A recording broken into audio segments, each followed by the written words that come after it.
आगामी स्थानिक स्वराज्य संस्थांच्या निवडणुकीसाठी शिवसेना एकनाथ शिंदे यांनी दलित आणि मराठी मतांच्या गणिताची जुळवाजुळव केलेली आहे। शिवसेना आणि आनंदराज आंबेडकर यांच्या रिपब्लिकन सेनेची युती होणार असून हे दोन्ही पक्ष महापालिका आणि झेडपीच्या निवडणुका एकत्र लढणार असल्याची माहिती सूत्रांकडून मिळते। आज दुपारी 1 वाजता एकनाथ शिंदे आणि आनंदराज आंबेडकर या युतीची घोषणा करणार असल्याची माहिती आहे। आगामी स्थानिक स्वराज्य संस्थांच्या निवडणुकांचा विचार करता शिवसेनेनं जोरदार तयारी सुरू केली आहे। एकनाथ शिंदे यांनी बेरजेचं गणित आखलं असून त्यांनी आनंदराज आंबेडकर यांच्या रिपब्लिकन सेनेला सोबत घेतलेलं आहे। त्या माध्यमातून मराठी आणि दलित मतदार सोबत घेण्याची खेळी शिंदेंनी खेळल्याची चर्चा आहे।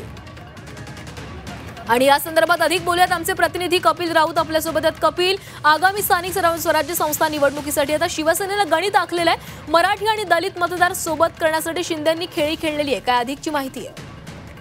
नक्कीच रिपब्लिकन पार्टीचे अध्यक्ष आनंदराज आंबेडकर नातू आनंदराज आंबेडकर यांची आज एक संयुक्त पत्रकार परिषद होण्याची शक्यता आहे 1 वाजता। आणि ह्या पत्रकार परिषदेमध्ये शिवसेना आणि आनंदराज आंबेडकर यांची एक युती ही पाहायला मिळू शकते। एक मोठी बातमी आहे जी मतं आहेत आरपीआयची किंवा रिपब्लिकन पार्टीची, ही मतं कुठेतरी आपल्या पक्षाला मिळावी अशी खेळी एकनाथ शिंदेकडे शिवसेनेकडे खेळली गेलेली आहे।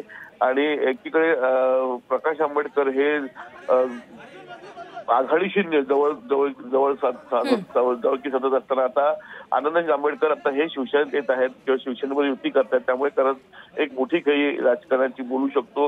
येणाऱ्या मुंबई महानगरपालिकेसाठी ही एक वेगळी राजकीय गणित समोर येत आहेत। त्यामुळे शिवसेना आणि ही युती म्हणजे एक वेगळं गणित अशी पुढे येणाऱ्या काळामध्ये असं बोलू शकतो आपण। नक्कीच कपिल, तर या नव्या समीकरणांचा नेमका कसा उपयोग होतोय, कसा फायदा होतोय येत्या काळामध्ये कळणार आहे। धन्यवाद तुम्ही दिलेल्या माहितीसाठी।